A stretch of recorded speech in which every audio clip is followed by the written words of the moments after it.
사도 바울이 병이 있지 않았습니까? 그것을 놓고 하나님 앞에 여러 번 기도했었습니다. 3번이나 그렇게 기도했는데도 하나님께서 안 고쳐주셨어요. 그러시면서 하시는 말씀이 내 은혜가 내게 족하다라고 이렇게 하셨습니다. 그런 의미 속에 찬양 가사를 이렇게 만드는 것 같은데요. 그렇습니다. 내 기도를 안 들어주셔도 늘 하나님은 하나님 나름대로 우리에게 은혜를 베풀어 주시고 계시는 거죠. 그 은혜가 족한 줄 알아야 된다라고 말씀을 하고 있습니다. 비록 우리의 기도의 응답이 안 되다 하더라도 하나님께서는 내가 생각지 못한 그런 일들을 주님께서 이루어 가신다는 거죠. 하나님께서 어떤 일들을 해 나가시는지를 그것을 우리가 알고 감사할 줄 알아야 된다는 겁니다. 그래서 사도 바울이 그 말씀을 듣고서 더 이상 그 자신의 병을 놓고 기도하지 않았다는 거죠. 오히려 그 문제가 이게 고쳐지면 교만할 수 있기 때문에 하나님께서는 그것을 아시고 그냥 그 상태가 너에게 은혜가 내가 베푸는 은혜다라고 말씀을 하셨던 것입니다. 어떻게 보면 바울의 입장에서는 그렇잖아요. 나 이것 때문에 자기 딴에 생각하겠죠. 복음을 전하는데 걸림돌이 되지 않겠습니까? 라고 생각을 하지만 오히려 그것이 약함이 강함이 된다고 이야기를 하고 있습니다. 그 질병이 오히려 하나님의 은혜를 나타내고 능력이 되어진다라고 할 때 얼마나 그 말씀이 마음에 와닿고 깨닫고 또 힘을 얻게 된다라는 것인지 바울을 통해서 우리가 알게 되어진다는 거죠. 그래서 우리도 하나님의 은혜를 늘 우리는 경험해야 되는데 그 경험 속에서 깨달아야 되는 거죠. 모르면 이게 은혜인가? 내 기도를 응답해 주시는가? 아니 해 주시는가?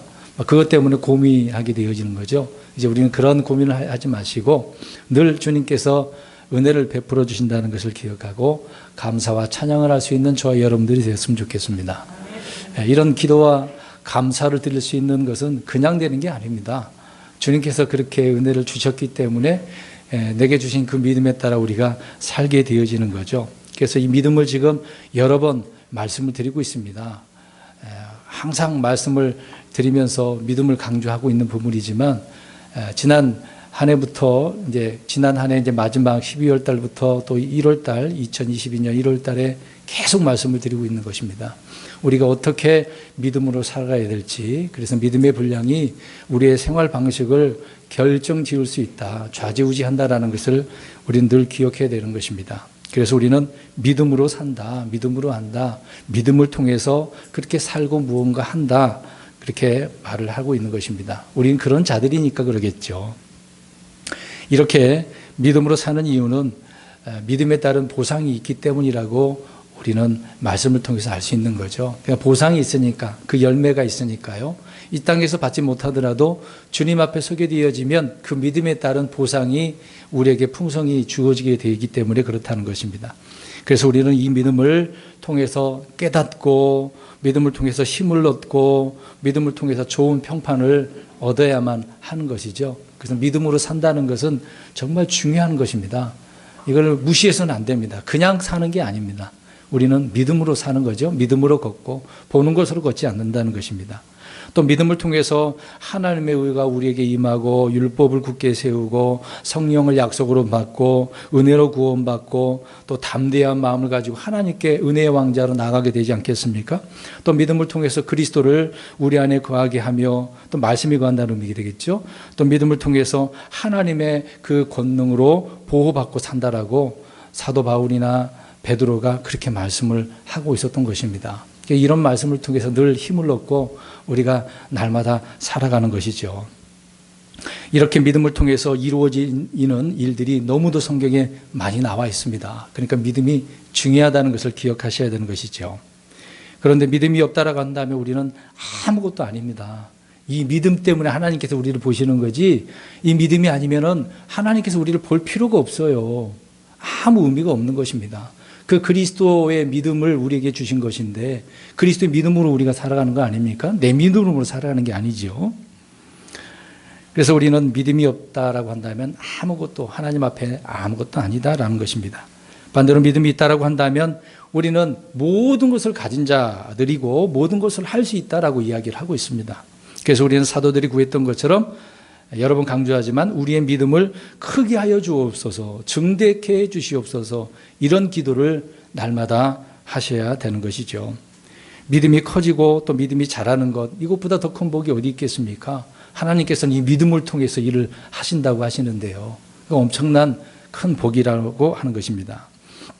그래서 우리는 성경을 읽고 설교를 듣고 성경 공부를 하지 않습니까? 이 모든 일들이 다 믿음과 연관되어져 있기 때문에 그렇습니다. 제가 주부에다가도 그렇게 성경 공부할 수 있도록 성경을 찾아보도록 하고 성경 읽게 하는 이유가 이 믿음과 연관되어져 있기 때문에 그렇습니다. 이것이 필요 없으면 성경 읽을 필요도 없지 않습니까? 문제를 풀 필요도 없는 거죠. 의미가 없는 것입니다. 그러나 그렇게 하는 이유는 믿음 때문이다라고 하는 것입니다. 단지 우리가 이렇게 하는 것이 뭐 어떤 지식을 쌓기 위한 것도 아닙니다. 교양을 쌓기 위해서 하는 것도 아니고 나를 수양하기 위해서도 아닌 것입니다. 우리가 예배 드리는 것이 그런 목적이라고 한다면 저 세상에서도 더 충분히 우리가 할 수 있는 일 아니겠습니까? 우리는 그들과 다른 거죠. 믿음이 있냐 없느냐, 그 차이가 엄청난 차이다라고 하는 것입니다. 그래서 우리는 찬양하고 기도하고 예배를 드리고 설교를 듣는 것은 다 하나님을 믿는 믿음, 주님의 약속을 믿는 믿음을 자라나게 하기 위한 것이다, 성장하게 하기 위한 것이다라고 하는 것입니다. 그래서 믿음이 성장하는 사람이 되어야 되는 것이죠.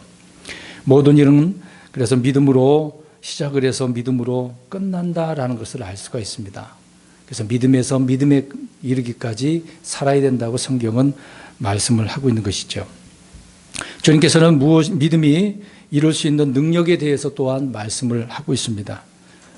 예수님께서 이 땅에 오셔서 유대인들에게 말씀하잖아요. 믿음이 있다라고 한다면 산을 옮겨서 바다에 빠지게 할 수도 있지 않습니까? 뽕나무를 뽑아가지고 바다에 심는 일도 그렇게 할 수 있다라고 이야기합니다. 그렇게 할 수 있는 일들이 어떤 그런 잘 심고 옮길 수 있는 기술이 필요하다는 것은 아닙니다. 뭐가 필요하다고 이야기했습니까? 겨자씨 할 만한 적은 믿음. 조금 별거 아닌 것처럼 보이지만 그것이 엄청난 믿음이라고 이야기하고 있습니다. 단순히 믿는 것밖에 아닌데 그 믿음이 엄청난 일을, 능력을 나타낸다고 말씀을 하고 있는 거죠. 그래서 주님은 믿음을 강조하셨던 것입니다. 제자들에게도 영적인 일, 주님의 말씀을 하나님의 왕국과 또 하늘의 왕국을 선포하게 하지 않습니까? 그런 일들을 제자들에게 하게 하셨는데요.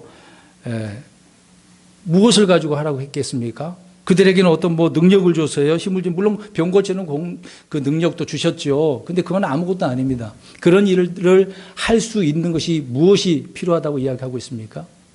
지금 계속해서 강조하는 건데 믿음이라고 하는 것입니다. 믿음이 없으면 안 된다라고 이야기를 하고 있는 거죠. 그래서 예수님께서는 제자들에게 믿음을 통해서 하라고 말씀하셨던 것입니다. 예를 들어서 우리가 이스라엘을 한번 생각해 보겠습니다. 이집트에서 종살이를 하게 되지 않습니까? 아무튼 말씀대로 400년 만에 나오게 되어지는 것인데 이집트에서 나오는데 필요한 것이 어떻게 해서 나오게 됩니까? 그들이 막 군대 칼을 들고 창을 들고 방패를 들고 저 이집트 사람들과 싸워서 이겨서 나오게 됐습니까? 어떻게 나오는 거죠? 말씀대로 나오면 되는 겁니다. 믿음대로 나오는 거죠. 믿음이 그들에게 필요를 했습니다. 예전에 이제 홍해 앞에서 그들이 서게 될 때 믿음의 바닥을 보여줬다고 하지 않았습니까? 그들이 이제 홍해 앞에 있을 때도 마찬가지로 그 홍해를 건너려면 어떻게 건넙니까? 배를 타고요? 배가 아니라 뭐가 필요합니까? 믿음이 필요했던 거죠. 근데 그들은 그 당시에 믿음이 그냥 온데간데 다 사라지고 없어지고 있었던 것이죠. 그러니까 하나님께서 그 문제를 해결해 주셔서 모세를 통하여 마른 땅으로 바다를 갈라놓으셔서 건너게 하지 않습니까? 그렇게 건너는 것도 믿음으로 건넜다라고 바울 사도는 고린도서에도 말씀을 하고 있고 히브리서에도 그렇게 언급을 하고 있었던 것입니다. 그래서 믿음이 필요하다는 거죠. 여리고 성벽이 무너질 때도 그러지 않습니까? 여러분 생각해 보세요. 그 견고한 여리고 성벽이 어떻게 쉽게 무너질 수 있겠습니까? 아무리 오늘날은 대포를 쏩니까? 그 당시에 무슨 기구가 있어가지고 돌을 그냥 던져서 무너뜨리겠습니까? 이스라엘 백성들에게는 그런 것이 하나도 없었습니다. 전쟁 무기가 없었다고 이야기하지 않습니까? 근데 하나님께서는 무너뜨리는 방법을 알려주십니다. 어떻게 해요? 네, 6 동안 한 바퀴씩 도는 거고 7째 날은 7번 돌게 하시고 그 다음에 다 돌고 난 다음에 소리 한번 와 함성을 지르는 끝이에요. 그러니까 그 성벽이 어떻게 됐습니까? 무너졌습니다. 그러니까 하나님께서는 이스라엘 백성들에게 무엇이 필요하다고 하는 거죠? 믿음이죠. 그 말씀대로 그냥 믿고 순종하는 것밖에 없는 겁니다. 그냥 그렇게 하기만 했는데 무너뜨리는 분은 누구예요? 하나님입니다. 이제 그 다음에 들어가서 정복하는 것은 이스라엘 백성들이 해야만 한 일들이었던 거죠. 그러니까 믿음이 필요하다는 것입니다. 또 이야기해도 보면 우리가 알고 있는 아브라함의 아내 사라, 불임이 나 아이를 못 낳지 않았습니까? 근데 90세의 나이에 이제 아이를 낳게 되는데 어떻게 낳았습니까? 그냥 임신애기 낳아서 그런 물어본 게 아니라 어떻게 낳았냐고요. 계속해서 강조하는 건데요. 믿음으로 낳았다고요. 어떻게 그게 믿어지냐고요. 불임, 나이가 들어서 불임인데도 불구하고 어떻게 낳았냐고요. 그 말씀을 믿으니까, 믿음대로 하니까 결국은 낳게 되어진 것이죠. 그러니까 어느 시대를 막론하고 어느 상황에서든지 간에 어떤 사람에게든지 결과를 만들어내는 한 가지는 뭐다? 결과를 만들어내는 것은 뭐다? 믿음이다라고 하는 것입니다. 믿음이 중요하다는 것이죠. 그렇다면 당연히 우리는 믿음으로 살아가는 사람들의 그 행적들을 성경을 통해서 살펴봐야죠.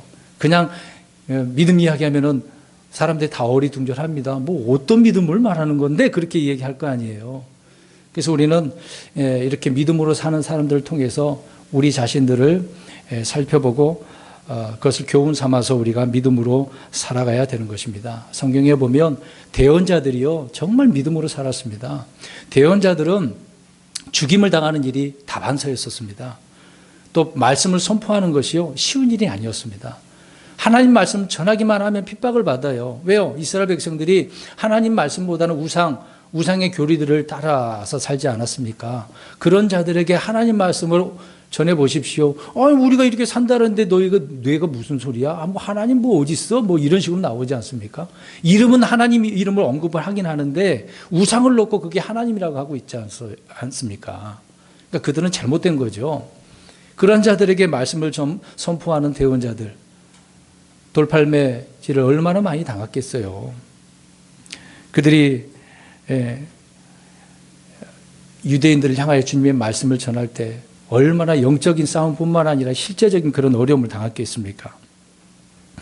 여러분, 믿음의 씨앗인 말씀을 그들이 받았고 자라게 하는 것이 이제 대언자들에게 있었던 것이 있었는데요.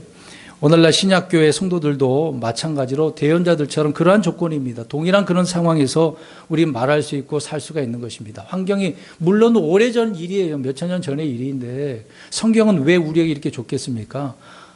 오래전 일이라 하더라도 역사는 반복되고요. 말씀은 영원히 있지 않습니까? 이 말씀은 없어지지 않습니다. 주님의 말씀은요.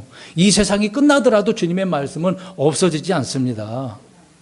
그 말씀 그대로 그렇게 살라고 하기 때문에 그러는 것이죠. 그런 말씀을 가지고 우리가 살고 있는 이런 환경에서 그런 처한 상황에서 말씀을 가지고 믿음으로 살아가는 것이죠. 우리는 모든 믿음의 주 예수 그리스도를 영접을 했습니다. 믿음의 씨앗인 하나님의 살아있는 말씀을 가지고 있습니다.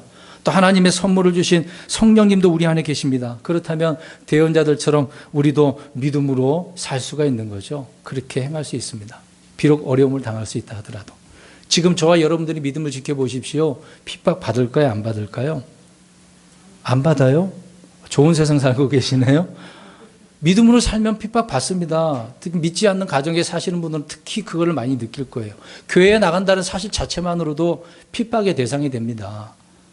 겉으로는 뭐 다닌다고 하니 고집피니까 뭐 보내준다라고 하지만은 가족들이 그렇게 좋아하지는 않습니다. 불신자들은 다 그러는 거죠. 세상 사람들도 마찬가지입니다. 믿음의 사람들 굉장히 싫어합니다. 그러면서도 믿음으로 사나 안 사나 그걸 쳐다보는 게 세상 사람들입니다. 우리는 그렇게 살고 있는 거죠. 대언자들이 믿음으로 이루은 일들이 얼마나 많은지 우리 잠깐 히브리서를 한번 보겠습니다. 히브리서 11장 33절 보겠습니다. 오늘 다니엘서를 우리가 보고 있는데 히브리서 11장 33절에 대언자들이 또 다니엘이 어떻게 살았는지를 그 한 구절을 통해서 우리는 알 수가 있는 거죠. 우리는 이것을 통해서 우리는 믿음으로 살아가야 되는 것을 알게 되어집니다. 우리 읽어봅니다. 히브리서 11장 33절 시작.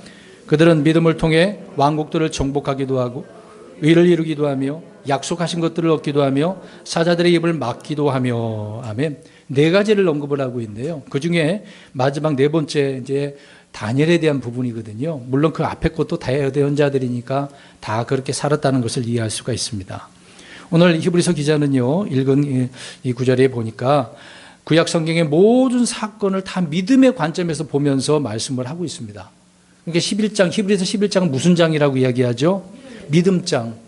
믿음의 이야기, 다 믿음으로 살았다라고. 그러니까 믿음의 관점으로 기록을 해놓고 있는 거죠. 그러니까 구약의 역사는 다 무슨 역사예요? 믿음의 역사입니다. 그들은 뭐 유대인들이 율법 갖고 있으니까 율법의 역사라고 하지 아니면 믿음의 역사입니다. 구약이나 신약이나 믿음을 강조하고 있습니다. 그런데요, 대부분의 역사는 그 역사를 이룰 때 왕들을 중심으로 역사를 이루어갑니다. 우리나라도 그렇잖아요. 뭐 예전에 고구려 백제 신라, 나중에 뭐 후백제도 있었고 고려도 있었고 발해도 있었고 우리 역사가 그렇지만 다 왕들을 중심으로 역사가 이루어지잖아요. 그러면 성경의 역사는 무엇을 중심으로 이룰까요? 자, 우리 역사 공부도 하시는 것처럼 성경 역사도 알아야 됩니다. 다 여기 보세요. 세상은 왕들 중심으로, 우리나라도 마찬가지로 대통령 중심으로 모든 것이 다 이루어지지 않습니까? 그러면 성경은 무엇을 중심으로 역사를 이룰까요? 잘 대답을 못 하시네요. 오늘 제가 강조하는 것이 무엇인가를 아시면 알 수 있는데, 믿음으로 믿음의 사람들을 통해서 믿음으로 역사를 이루어 가신다는 겁니다. 그러니까 믿음을 가지고 있는 믿음의 사람들, 그 인물들을 통해서 하나님은 하나님의 역사, 이 세상의 역사를 이루어 가시는 겁니다. 성경을 보면요, 여러 번 강조하지만 이 세상의 역사는 성경을 통해서 다 이루어집니다. 특히 이스라엘 중심이죠. 이걸 아셔야 됩니다. 믿음을 지닌 이들이 세계의 역사 중심 인물들이라는 것입니다. 그걸 아셔야 돼요. 저와 여러분들이 역사의 한 획을 그으시려면 믿음의 인물들이 되시면 되는 겁니다. 대통령이 안 돼도 됩니다. 그보다 더 뛰어나고 인정받는 사람들이 믿음의 사람들이는 거죠. 자, 이런 성경의 믿음의 사람들은 믿음을 통해서 어떤 일을 했는지 오늘 금방 읽은 히브리서 11장 33절에 네 가지를 이야기하고 있네요. 첫 번째로 뭡니까? 믿음을 통해서 왕국을 정복했다. 아니, 왕국을 정복했다 그러면 흔히 힘센 특별한 지도자, 어떤 죽은 왕된 그런 사람이 필요하다고 생각하지 않습니까? 근데 그게 아니라는 거예요. 성경의 역사도 한번 보세요. 여러분, 믿음을 가졌다는 그 자체가 적극적이고 능동적이고 무엇인가를 막 이루어낼 수 있는 그런 점이라고 할 수 있는 것 아니겠습니까? 우리는 믿음을 통해서 정복자가 될 수 있습니다. 성경의 인물들이 믿음의 사람들이 그렇게 정복자가 된 것처럼요. 성도들은 누구나 다 그리스도의 좋은 군사로 부름을 받은 자들입니다. 군사 그러면 전쟁에서 어떻게 해야 되는 자들이죠? 싸워서 이기는 자들입니다. 도망가는 자들입니까? 도망가서는 안 돼요. 도망가면 어떻게 됩니까?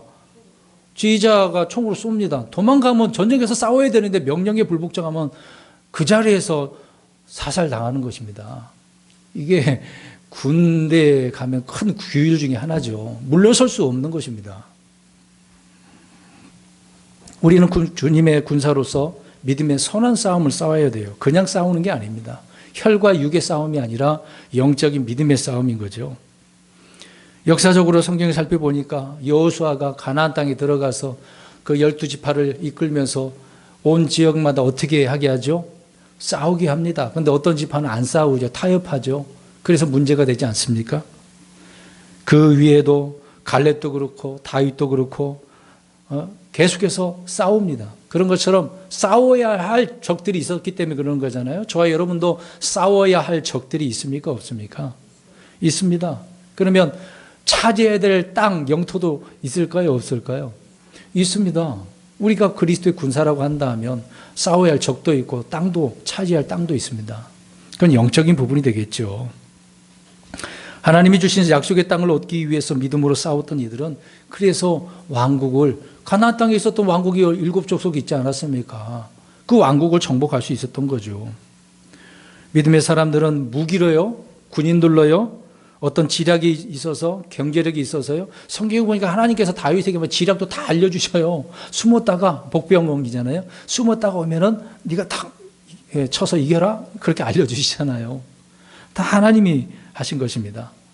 자, 그러니까 이런 믿음의 사람들이 싸워서 이기는 방법이 무엇 때문이었다? 믿음을 통해서였다라는 것입니다. 오늘 대언자들 가운데 이렇게 믿음으로 적을 무찌르는 그런 사람들이 많이 있었습니다. 그들 가운데 엘리사가 있었던 거죠.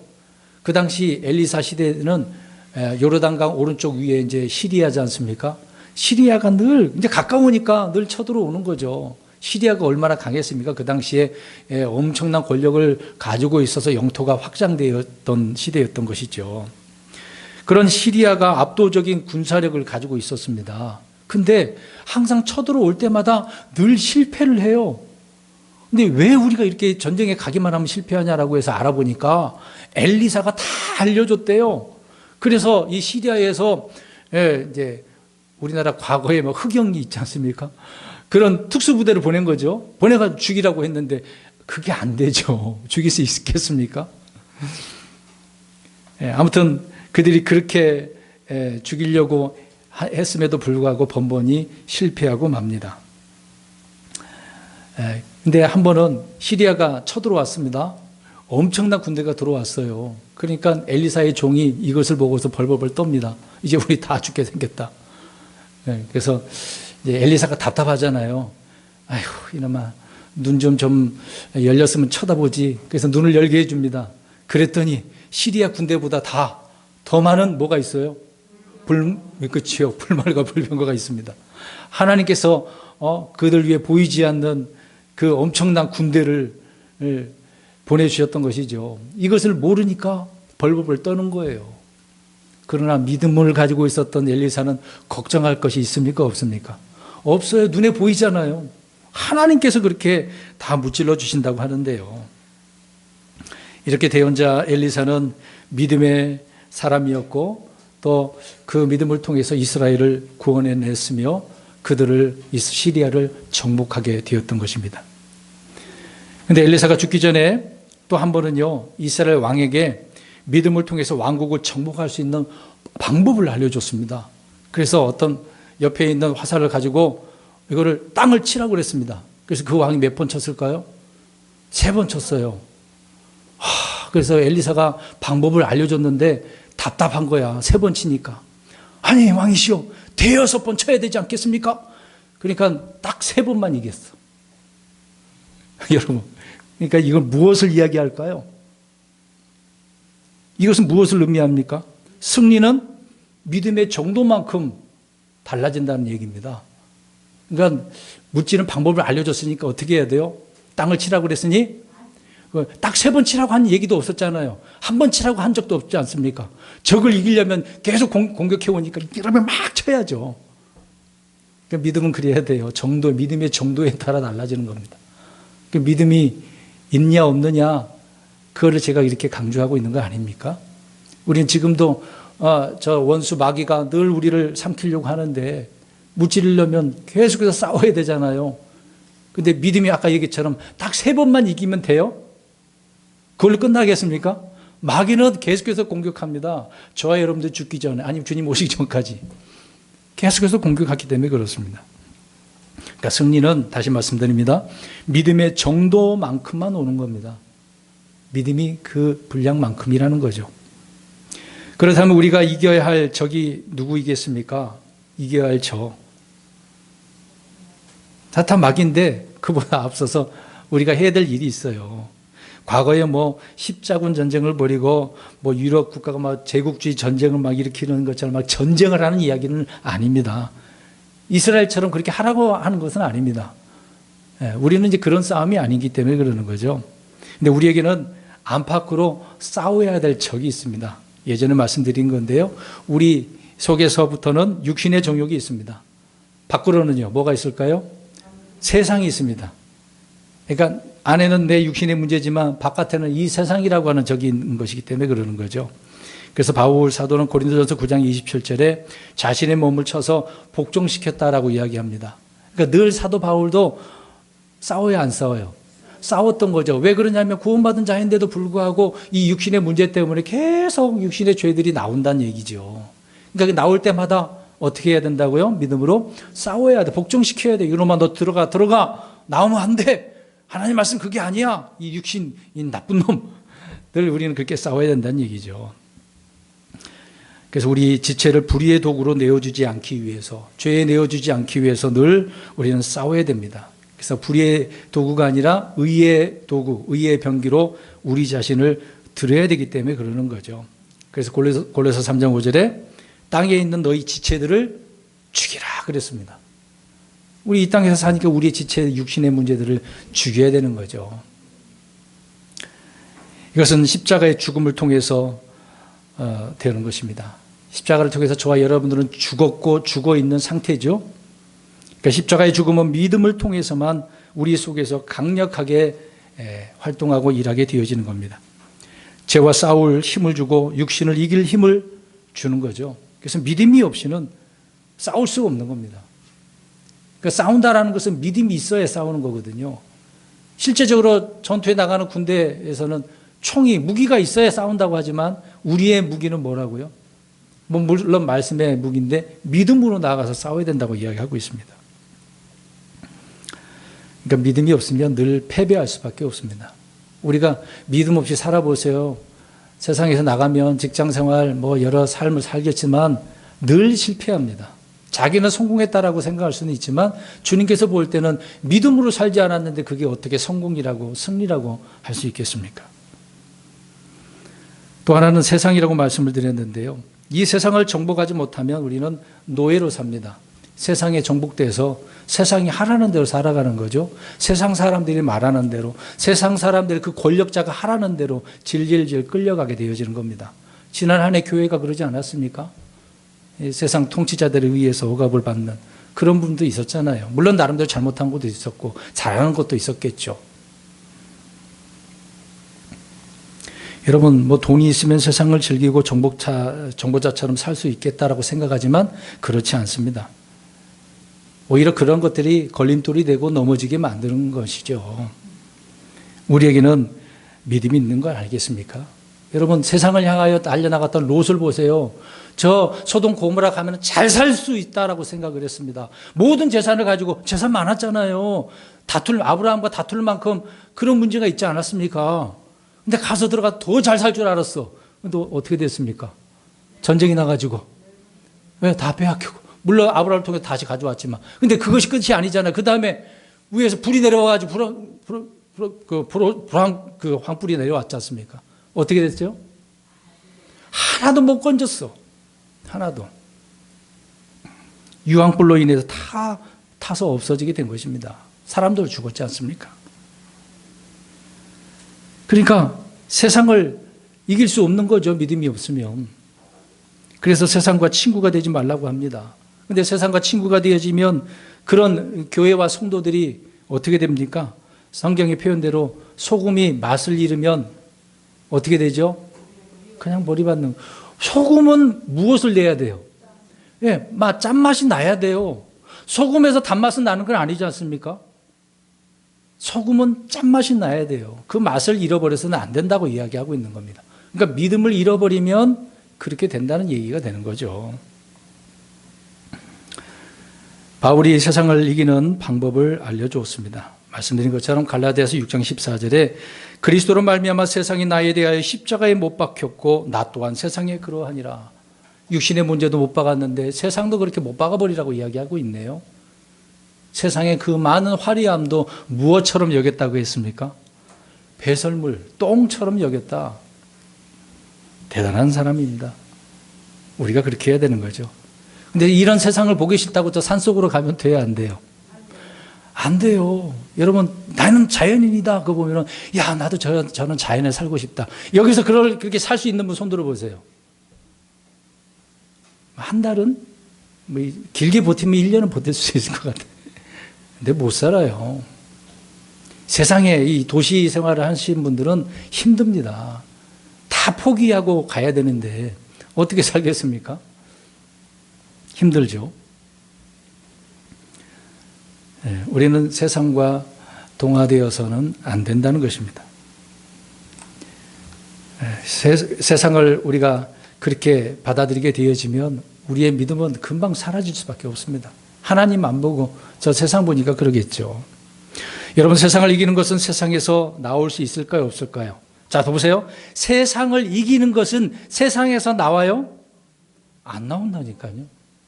그럼 세상을 이길 수 있는 방법이 누구에게서 나옵니까? 하나님에게서죠. 요한일서 5장 4절에 말씀하고 있습니다. 하나님에게서 난 것이 세상을 이기는데 그것이 무엇이라고 이야기합니까? 믿음이라고요. 믿음으로 이길 수 있다고요.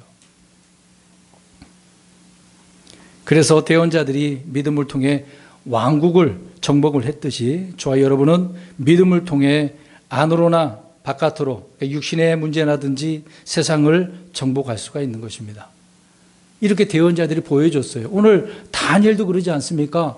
다니엘이 젊었을 때 포로로 잡혀갔어요. 대략 20세 정도라고 생각합니다.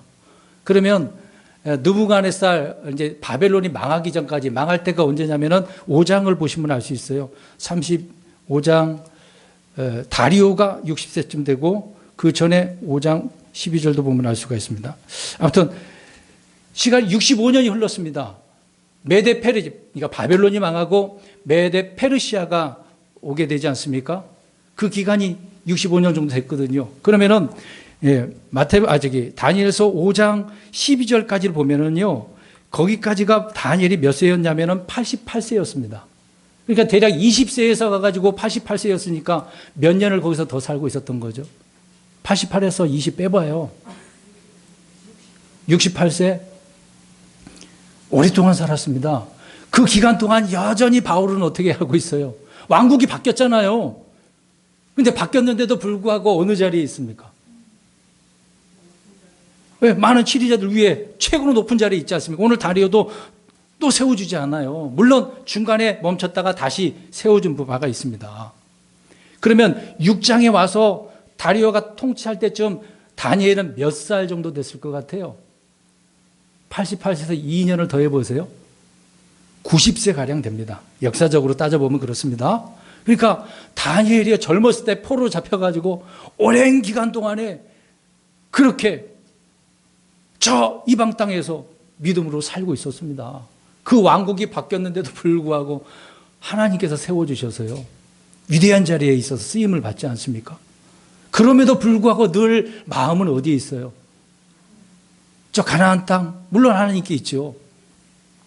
근데 예레미야서를 보니까 이스라엘 백성들이 돌아갈 수 있는 그 기간이 얼마라는 것도 알게 되지 않습니까? 70년인 것도 알게 되고. 보니까 여러 부분 속에 막 궁금한 게 많아. 막 물어봤어, 하나님 앞에. 21일 동안 막 기도하잖아요, 궁금해가지고. 그래서 하나님께서 가브리엘 천사를 통해서 알게 해주시잖아요. 그렇게 다니엘은 살았습니다. 오랜 기간 동안에요. 지금도요. 페르시아 그러면 지금 어느 나라죠? 이란입니다. 이란에 다니엘의 무덤이 있는데 정말 잘 해놨다고 하더라고요. 그 이야기를 들었는데 저도 그 얘기를 듣고 가보고 싶어요. 그럼 이란 사람들은 다니엘이 어느 나라 사람이라고 생각하는 거죠? 자기 나라 사람이라고 해서 잘 해놓은 거죠. 역사적인 인물로 두고 있는 거 유대인이라고 하지 않겠죠. 왜 그러냐면 이미 잡혀왔으니까 이제 그들의 이란 사람이라고 생각을 하겠죠. 근데 다니엘은 포로로 잡혀가서 계속해서 그냥 노예 생활을 한 게 아니라 오히려 그 왕국들을 어떻게 하는 사람입니까? 다스리는 정복자였습니다. 믿음으로 사니까 하나님께서 그렇게 세워주시는 거죠. 오늘 두 번째 히브리서 11장 3절로 보면은 두 번째로 믿음을 통해 무엇을 이루었어요? 의를 이루었다. 여러분, 지금 사람들은요, 아무도 의를 혼자서 이룰 수 없습니다. 아무리 의롭게 해보려고 해도 노력을 해도 안 됩니다. 특히 카톨릭은 고행, 행함이잖아요. 근데 우리나라 개신교회 목사들이 성지순례를 가면 그런 장소에서 막 무릎 꿇고 막 올라가려고 하는, 루터처럼 뭐 누구 그렇게 했다고 하는 것처럼 막 무릎 꿇고 올라가려고 하는 그런 일들을 많이 했다고 하더라고요. 그럴 필요가 있습니까? 없습니까? 없죠. 그럼 뭐하러 그래요? 뭔가 행위를 통해서 얻으려고 하는 것이 행위 종교들인데 우린 믿음 아닙니까? 믿음. 근데 우리의 행위로는 아무도 그렇게 의롭게 되지 못합니다. 누군가는 해줘야 되는 거잖아요. 대신. 그분이 누굽니까? 예수님이잖아요. 이 세상 모든 사람들은 다 죄 가운데 태어나서 죄 가운데 살다가 죄 가운데 죽는다고 이야기합니다.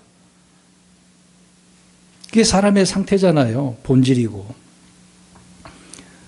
그렇게 산다고 말씀을 하고 있는데, 그렇다면 죄인이 의롭게 되는 방법은 무엇을 통해서다? 믿음을 통해서다. 다른 건 없습니다. 이것을 보면 대언자들은 믿음을 통해 의롭게 되었고 의를 이루었다고 이야기를 하고 있습니다. 근데 보세요. 대언자들은 말씀만 들었고 말씀만 선포한 게 아닙니다. 그 말씀대로 살았습니다. 보여줬습니다. 예레미야서 강의할 때도 그랬습니다만은 시청각 교육을 보여줬다는 거죠. 하나님께서 이렇게 하라고 하셨어요. 때로는 착고를 들고 오랫동안 그 메고 있는 거 너희들 이렇게 끌려간다? 멍에 얘기하잖아요. 멍에를 목에 달고 살라고 했어요. 너희도 이렇게 된다라고 보여줬던 거 아닙니까? 또 벌거벗고 지내래요. 그리고 빵도 어떤 것에 구우라고 그랬어요? 똥을 섞은 거기에다가 뭐 빵에다 섞으라는 얘기인 거 아니고 그런 냄새나는 빵을 먹게 만들지 않습니까? 심지어는 창녀와 결혼하라고 말씀도 하고 있습니다. 말도 안 되는 일이죠. 어떻게 그렇게 할 수 있겠습니까?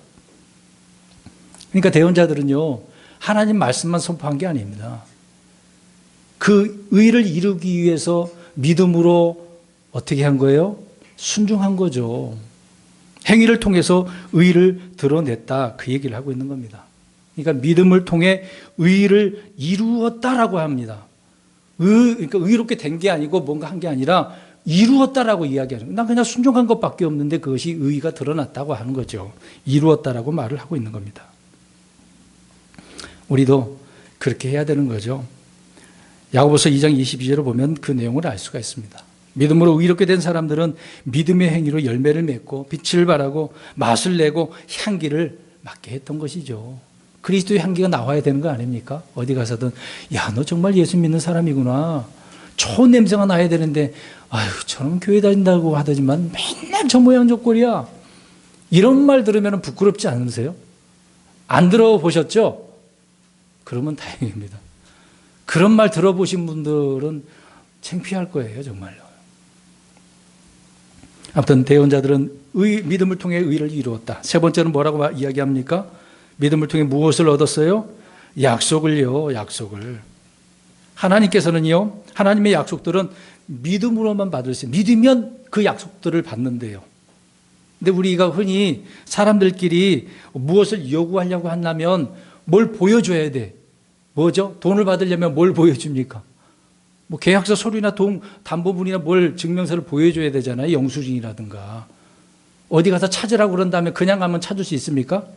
아니죠. 찾을 수 있으면 내가 직접 가든가 주민등록증을 보여주든가 뭘 담보물을 보여줘야 찾을 수 있는 거 아니겠습니까? 근데 하나님께서는요, 그냥 말씀만 주셔요. 약속의 말씀만 주셔요. 근데 그 말씀을 어떻게 하기만 하래요? 믿기만 하면 돼요. 그러면 받는데요. 그럼 얘기해 보겠습니다. 창세기로 돌아가서 아브라함을 하나님께서 부르셨어요. 내가 너에게 예비한 땅으로, 보여줄 땅으로 가라. 본토 친척 아비 집을 떠나서 가라. 그랬어요.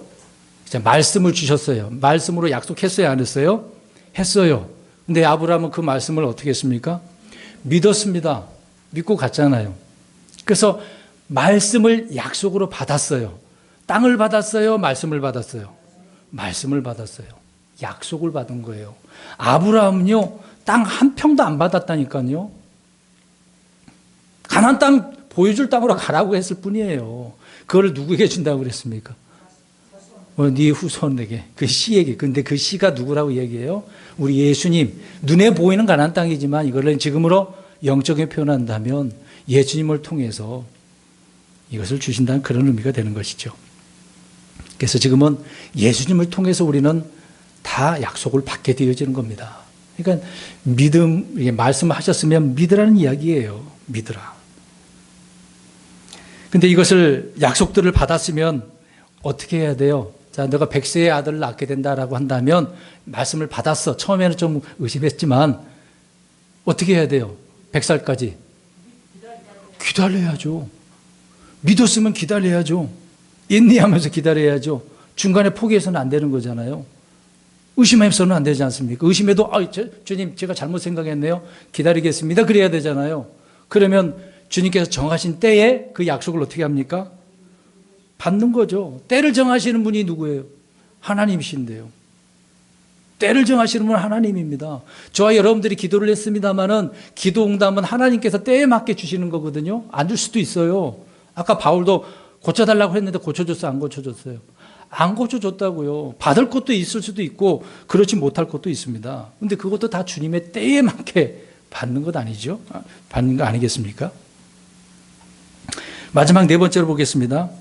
믿음을 통해 누구의 입을 막아버렸습니까? 사자들 보세요. 사자들. 자, 히브리서에서 하는 말씀을 잘 보세요. 근데 다니엘서에 있는 말씀을 보면 이게 도대체 무슨 말씀인가 오해를 이상하다라고 할 수는 있습니다. 6장을 보시면 알 수 있는데요. 6장 이제 좀 이따가 제가 구절을 말씀드릴 테니까 일단 6장을 펴놓고 계속 보셔요. 자, 믿음을 통해서 사자들의 입을 막았다고 이야기를 하고 있습니다. 다니엘은요, 그 당시에 지금 오늘 6장부터 읽으니까 다니엘을 대적하는 대적달이 있어요, 없어요? 있어요.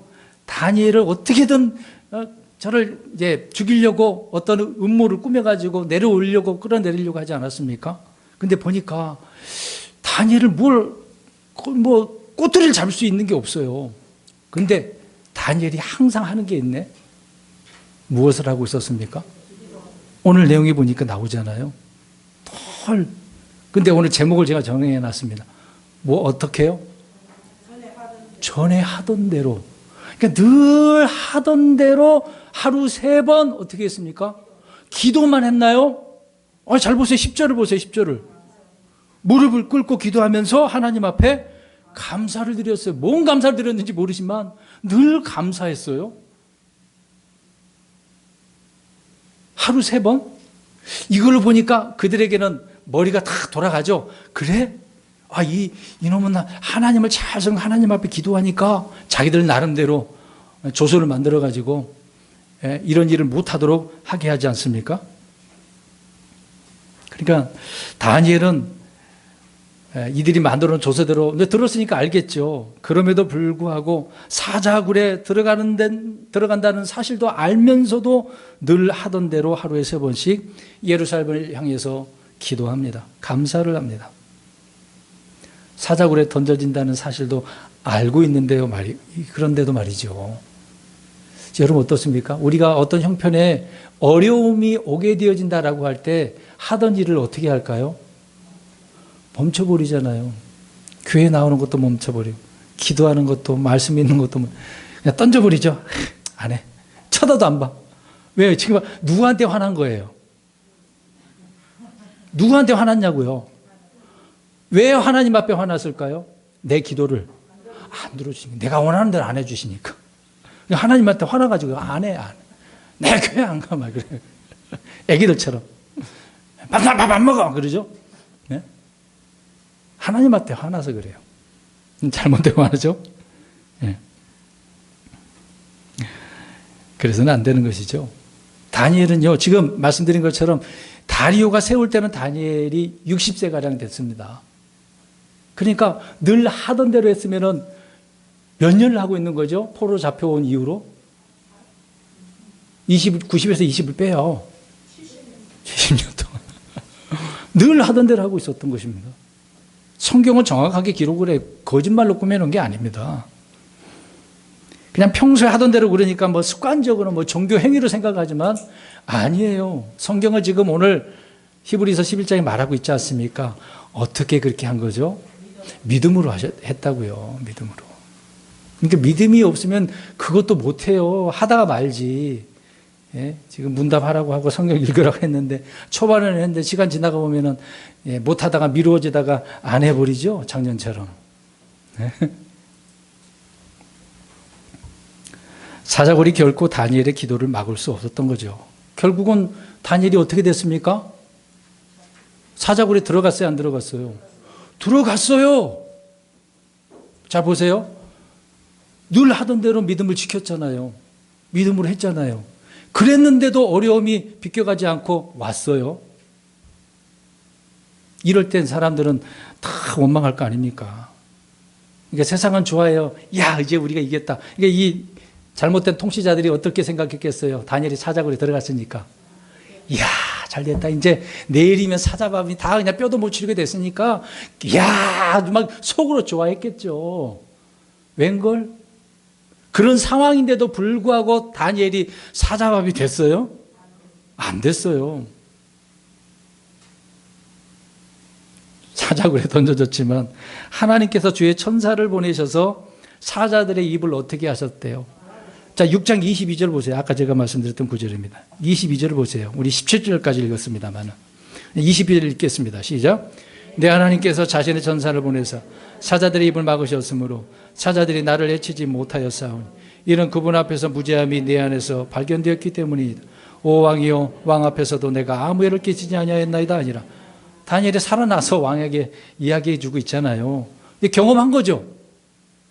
하나님께서 사자들의 입을 막았다. 근데 오늘 히브리서는 누가 막았다 그래요? 믿음으로, 다니엘이 믿음으로 막았다라고 이야기하잖아요.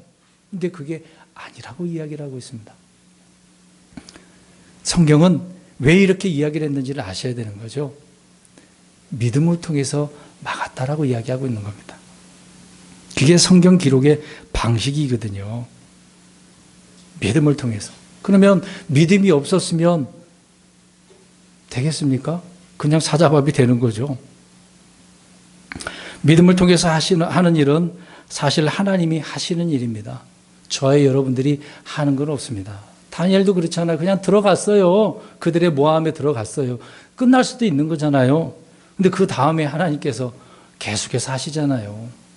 다니엘을 통하여서 하시는 하나님의 계획이 있기 때문에, 다니엘을 통해서 주시는 말씀이 있기 때문에 이스라엘 백성들의 앞날을 말해주고 있잖아요. 70일을 알아야 되니까. 믿음이 없다면 하나님은 그렇게 행하지 않으셨다는 것이죠. 저와 여러분도 믿음이 없으면 힘들고 어려운 상황에 하나님 일 안 하셔요. 믿음이 있는 자에게 어려운 상황 가운데서도 하나님은 일하십니다. 자, 보세요. 세상은 넘어뜨려요. 저와 여러분들을 무너뜨립니다. 근데 일으키시는 분은 누구죠? 하나님이요. 다니엘을 일으키시잖아요. 나오게 하시지 않습니까? 죽지 않게 하시잖아요. 하나님이 하시는 겁니다.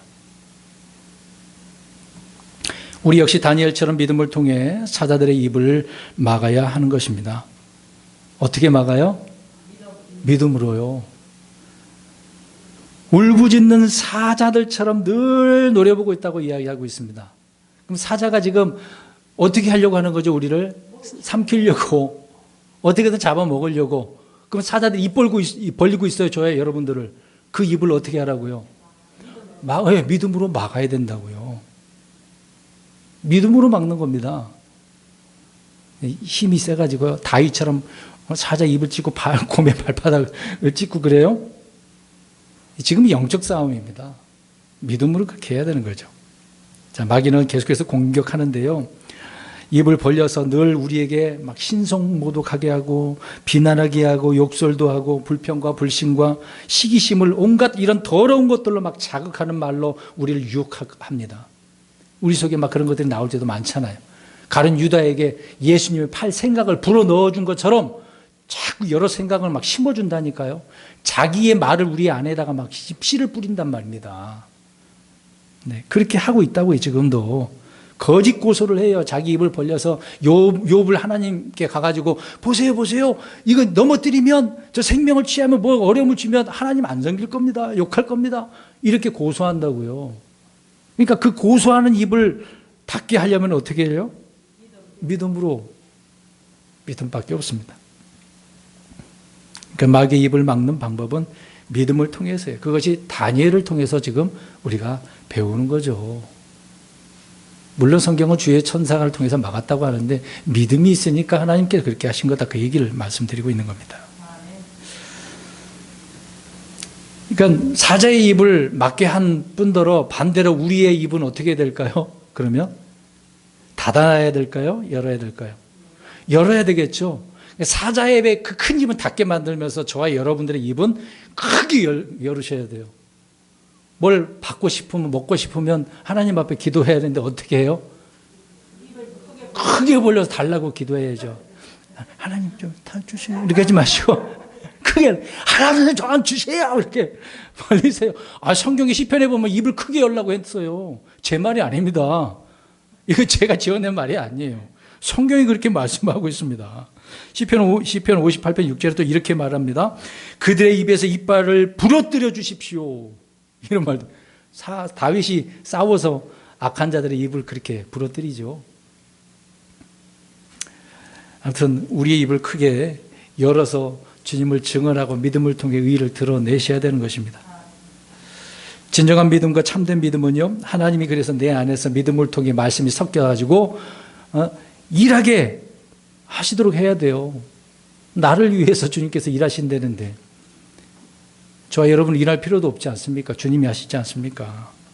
그래서 하나님은 친히 하시는 모든 일을 우리의 믿음이 이루어낸 일들이라고 그래서 말씀을 하고 있는 것입니다.